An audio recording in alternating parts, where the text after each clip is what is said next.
దూరం చేయడానికి కారణం ఏంది అంటే అన్న అప్పుడు నామినేషన్ వేసిన అప్పటికి నా ఫ్యామిలీ బ్యాక్గ్రౌండ్ అందరికీ తెలుసు. అది అట్లనే పెద్దగా ఉద్యమం అయితే మా కాంగ్రెస్కి కూడా ఎక్కడెక్కడ ఏం చేస్తుందో అన్న ఇంటెన్షన్తో నన్ను ఇంత ఇబ్బందికి పెట్టి ఇంతగానం టార్చర్ చేసి, మామూలు టార్చర్ కాదన్న. ఎగ్జాంపుల్ మీరు చూసుకోండి, మీ ఇంట్లో ప్రతి ఒక్కరి ఇంట్లో ఆడపిల్ల ఉంటుంది.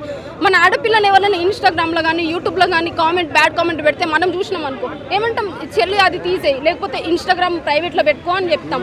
సరే, నేను స్టార్టింగ్ నుంచి ఇన్స్టా కానీ యూట్యూబ్ కానీ పబ్లిక్లోనే ఉంది. ఎందుకంటే నేను అప్పటి నుంచేనే చూడండి, ఏదైనా ఇష్యూ జరిగిన బస్సులు, మా ఊరికి బస్సు లేదని చెప్పేసి, నేనైతే ఇప్పుడు కొత్తగా మాట్లాడట్లేదు కదా. బీఆర్ఎస్ గవర్నమెంట్ ఉన్నప్పటి నుంచి ఊరికి బస్సు లేదని చెప్పి అది వీడియో చేసిన, జాబ్స్ లేవని వీడియో చేసిన, రోడ్లు చాలా వీడియో చేసిన. ఈ కాంగ్రెస్ అప్పుడు కూడా బీఆర్ఎస్ గవర్నమెంట్ ఓకే ఒక్క కేసు పెట్టింది, దానివల్ల నేను ఎంత అయిపోయింది, అది కేసు పెట్టింది, నా టార్చర్ నేను అనుభవించిన, అది అయిపోయింది. కానీ ఈ కాంగ్రెస్ గవర్నమెంట్ ఏంటంటే బాగా టార్చర్ చేస్తుంది మనుషుల్ని, మానసికంగా హింసించి చావనన్న చావాలా, లేకపోతే మొత్తం సోషల్ మీడియాకి దూరం అయిపోయి వాళ్ళ గురించి మాట్లాడొద్దు. ఒక్క వీడియో ఏదన్నా మాట్లాడాలి అని మనసుకి ఇట్లా అనిపిస్తుంది అన్న, ఊకుండా బుద్ధి కాదు నాకు. నేను ఏదైనా సరే అంత రఫ్గా మాట్లాడే రకం. నేను ఊర్లో ఏదన్నా అన్యాయం అయితే కూడా ఏంటి అని ఎదురించే రకాన్ని ఒక ఇట్లా పడేసిరు మొత్తానికి నన్ను. ఒకటే చెప్తున్నా,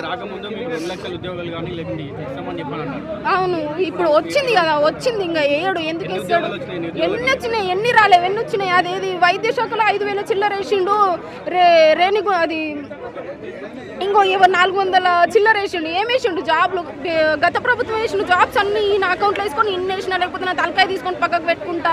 ఇంకా 10 సంవత్సరాలు వేలాలని ఉంది. ఎందుకంటే మంచి ఏసీ కార్లు ఉన్నాయి, ఫామ్ హౌస్లు ఉన్నాయి, కొంచెం మంచిగా ఉండాలి కదా. ఎవరైనా బయట గట్టిగా మాట్లాడతాను మీ దగ్గర, అదెవరో ఈడ ఒక ముసలామె మాట్లాడింది, పింఛన్ లేదు ఏం లేదని. ముసలోళ్ళ పైన కూడా కేసులు పెడతారా అన్న? పాపం వాళ్ళకి ఏం తెలుసు, ఏడ తిరుగుతారు. ఎంత చెత్త పరిపాలన అంటే కాంగ్రెస్ది, అంత చెత్త పరిపాలన. వేస్ట్ అన్న ఈ కాంగ్రెస్ గవర్నమెంట్. అనవసరంగా నిరుద్యోగులందరూ ఇల్లు పోయి పేరెంట్స్ని అడుక్కొని ఓట్లేపించి ఇంత చేసింది కదా. బాగా బుద్ధి చెప్పిండు మన రేవంత్ రెడ్డి సార్. యువతకు ఆదర్శంగా నిలుస్తాము అని చెప్పేసి స్పోర్ట్ కల్చర్ కూడా తెస్తున్నాము అంటున్నారు. ఏం చేయని కన్నా జాబ్స్ కావాలి కదా. ఏం చేస్తే ఏంది, ఫస్ట్ జాబ్స్ కావాలి కదా. ఓకే స్పోర్ట్స్లో ఇంట్రెస్ట్ ఉన్నాలో అది ఓకే, అది ఒక్కటి చేస్తే కరెక్ట్ కాదు కదా. ఇక్కడ నోటిఫికేషన్స్ కూడా వేయాలి కదా. ఇప్పుడు ఫ్రీ బస్ పెట్టినాం, ఫ్రీ బస్ వల్ల చాలా మంది లాభం పొందుతారు. నువ్వు జాబ్స్ చేస్తే తల్లిదండ్రులకి కానీ పెన్నం పిల్లలకు కానీ ఈ గవర్నమెంట్ జాబ్లో వచ్చే జీతంతో బస్ ఛార్జీలు ఇయ్యలేనంత దిక్కుమాల పరిస్థితిలో ఉంటారా. ఫ్రీ బస్ పెట్టినాం.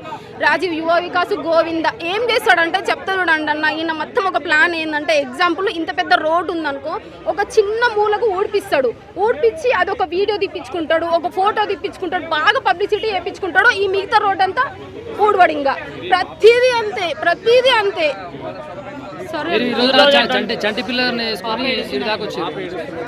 మెయిన్ గా ఇన్ని రోజులు అంటే పాప చిన్నగా ఉన్నదన్న, నేను ప్రెగ్నెంట్ ఉంటే కొంచెం కేర్ ఎక్కువ ఉండాలి అని చెప్పిన, హెల్త్ కండిషన్ బాగాలేక.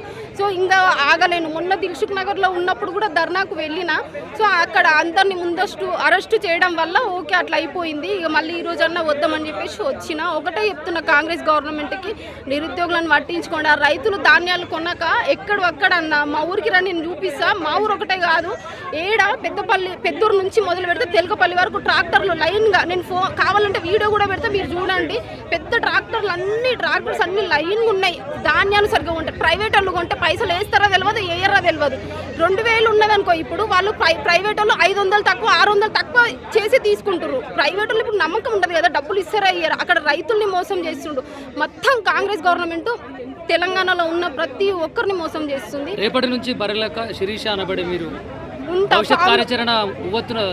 లేస్తున్నా. ఈ రోజు నుంచే ఫిక్స్ అయ్యే వచ్చిన, ఏమన్నా చెయ్యి సావనన్న వస్తే ఏమన్నా చేస్తే నోటిఫికేషన్ వచ్చిన దగ్గర పోరాడతా అని చెప్పేసి గట్టిగా ధైర్యం చేసుకొని నన్ను నేను కుదిరించుకొని, మా హస్బెండ్ కూడా పో, నువ్వు ఇట్లా భయపడి ఉంటే కాదు, ఏమన్నా అవుతుంది పో చెప్పిండు, వచ్చేసినాయి. అంతే.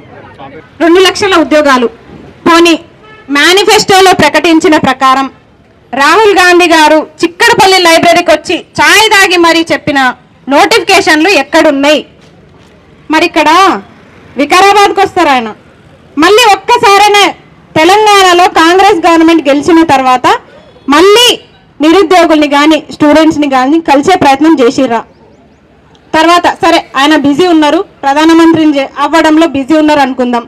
సరే ఇక్కడ విద్యాశాఖ మంత్రిని అడుగుతున్నాం. ముఖ్యమంత్రి జోలికి మేము మాకు అవసరం కూడా లేదు. విద్యాశాఖ మంత్రిని అడుగుతున్నాము.